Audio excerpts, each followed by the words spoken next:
Hi everybody, it's Graham again. I'm going to be doing a bit of work on the car this afternoon. I've got some rewiring to do. What I've got is the pressure sensor on the coolant system, needs plumbing in. I've got myself a connector off eBay, which is going to be connected to the sensor. I've just got to run some wires back from the ECU to the sensor. I'm going to actually repurpose the wires that were connected through to the suspension potentiometers, which are here. I'm going to remove all these today. The wiring down here just needs to cut a few cable ties, which will allow me to trace it back to the X10 expander.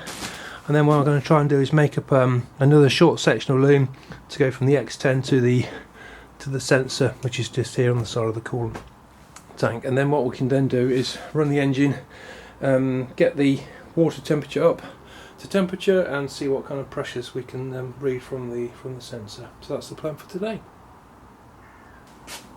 So we'll start by taking off the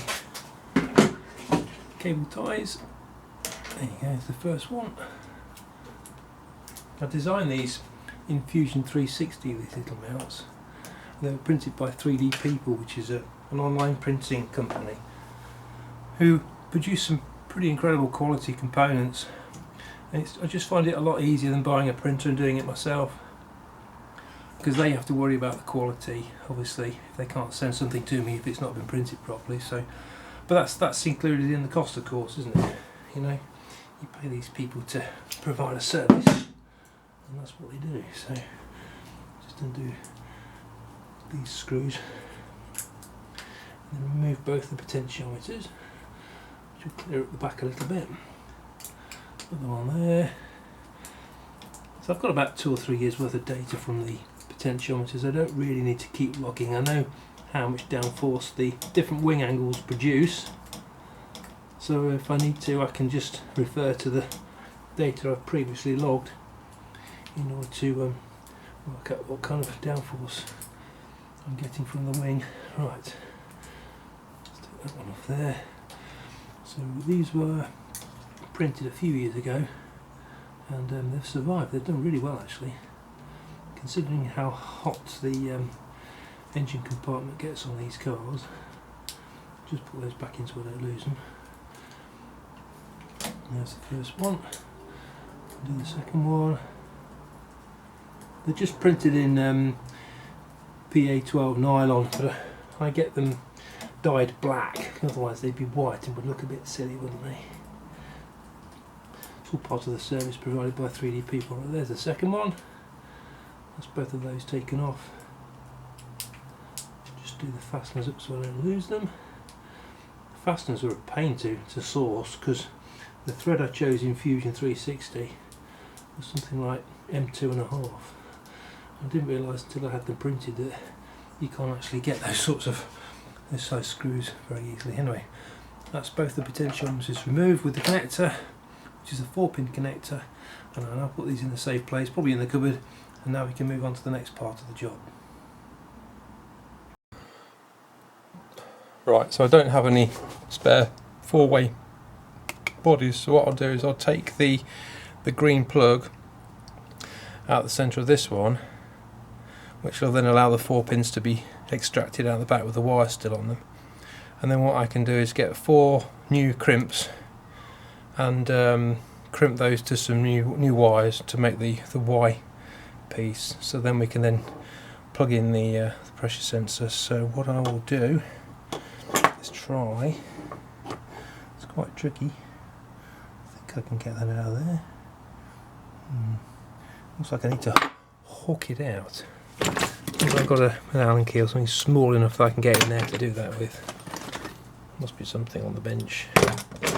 Don't look too closely at the bench. It's a bit of a mess. Right.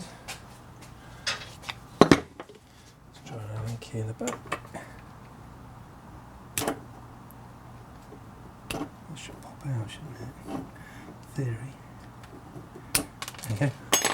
Done it. Pulled it out. See the wires inside. What you need now is a tiny little bit of persuasion with a small screwdriver. Very gently does it. You basically pop the tags out of the way, and then the wires just push back inside. There's 2 down, 2 more to go. 1, 2. Can't really show you what I'm doing here, it's almost impossible to film and see what I'm doing at the same time. Right. Okay, just trust me. There we go. There you go, pull them out. That's it. So that connector body can now be reused. I take the rubber waterproof cover off, like so.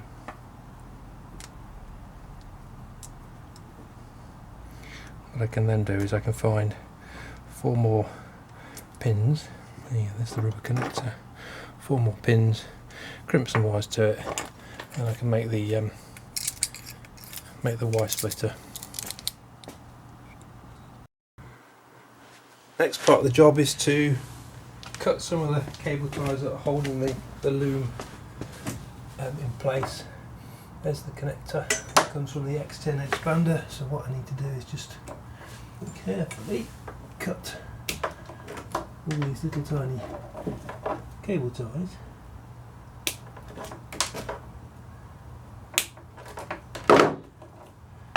And then unthread the loom. It's very greasy down here. These rubber gaiters, even with the metal bands on, it's almost impossible to prevent grease from coming out the output cups at high speed. The centrifugal force. So take that off there. Another one there.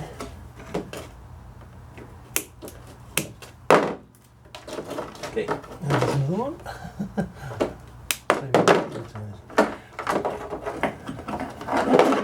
Doesn't matter if you use lots and lots of cable ties, you just need to stop wires from moving.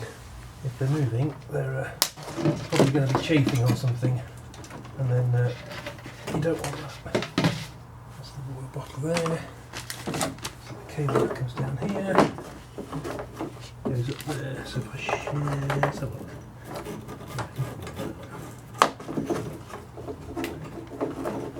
So this goes to the X10 Cyvex expander, which basically gives the ECU an extra 10 inputs and 10 outputs. And I've used nearly all of the inputs and about half a dozen of the outputs to control things on the car. Over the CAN bus, it's a very, very powerful system. One of the best ECUs on the market, to be honest with you. Cyvex Life, oh there's the cable tie. Same product, just slightly different firmware. Right, there we go. That's now coming back here underneath the throttle body. So there's a few more cable ties to cut, but we are making a little bit of progress, which is good. Right, let's pull it back.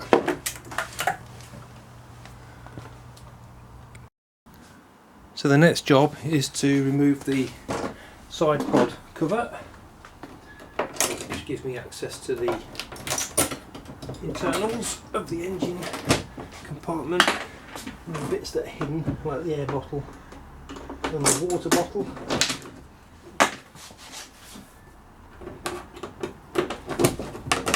Very easy to do. Once you've got a screwdriver. There we go. Lid off, put that somewhere safe.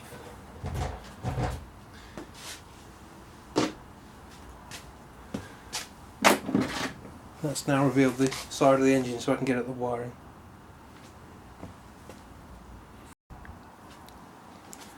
Right, so the cable's now here. This is the one with the pair of analog inputs that goes to the X10.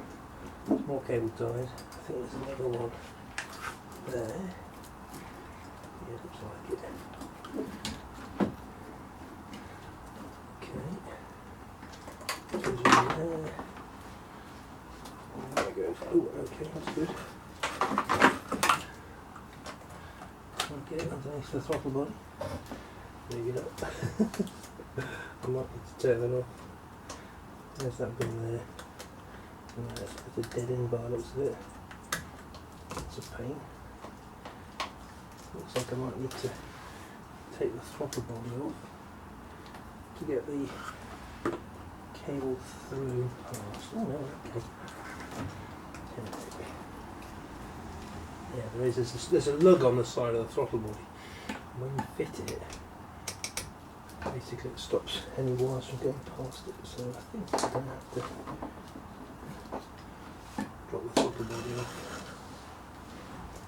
which is a bit of a pain, but it's only 4 screws, so we can do that quite easily. Yeah, it looks like it's the wrong side of that lug. Just try and put it back through there again. So there we go.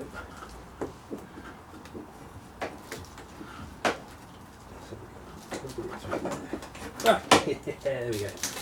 Magic. Ah, look, more cable ties. So this goes back to the X10, but basically where I need it to go now is up here to the pressure sensor. So what I could potentially do is just leave this as it is, just loop it around a little bit and make another connector now that goes from here to the sensor. If I put a Y splitter, so I've got a 4-pin connector on here that then goes to a pair of 3-wire connectors. That might do the trick actually. I think that's probably better than, I'll have a think about it. Or I could cut this connector off, pull the wiring back, and then, yeah, I think I'm going to go for a Y splitter. Right, okay. I need to check if I've got enough connectors to do that. Let's just pop that up there so it's out of the way. There we go. Pop it around the other way. There we go. So I know where that is then. But that's basically all the wires now that we're running to the rear of the car be disconnected. So I can, when I'm ready, put fresh cable ties on those just to keep them all held up out of the way again. Right, okay, time to look in the parts bin and see what connectors I've got and see what path I need to take now to get the pressure sensor attached to that loom. Hello again. Right, so the power of television, is that what they used to say? I've made the connector up for the connector that goes onto the pressure sensor. There's a bit of heat shrink waiting to be heated up and shrunk onto that connector. Once I'm happy with it's working. This is a 4-way, it will go into the current 4-way connector from the ECU, so we're only using one of the 2 analog inputs, but one will do for now. If this works, which I'm sure it will, then I can then add a bit more wiring to branch out and create a Y loom and plug it into another sensor. So what we're going to do now is plug this into the sensor on the header tank, and then we're going to power up the ECU, connect to it with the laptop, and just repurpose the I/O and unassign the 2 analog inputs that went to the potentiometers on the suspension, and then we're going to reassign the I/O to this sensor here. So I'll record what I'm doing on the laptop so you can watch that on the video. Right, so the sensor's now plugged into the loom. Here's the loom connector from the X10. This is the connector that goes to the pressure sensor, which is now fitted in the header tank. And what I'm going to do now is switch the power on the car and then connect to the ECU over Wi-Fi using the laptop, and then we'll reassign the I/O. So the battery's plugged in. What we'll need to do now is press the tiny little button down here which puts the power on, and we're on, and that's also switched the Wi-Fi on, and after a few seconds the Wi-Fi access point is live, and then I can connect to it from the laptop, and then from the laptop I'll run the LifeCAL software, save the current calibration, and then repurpose the I/O.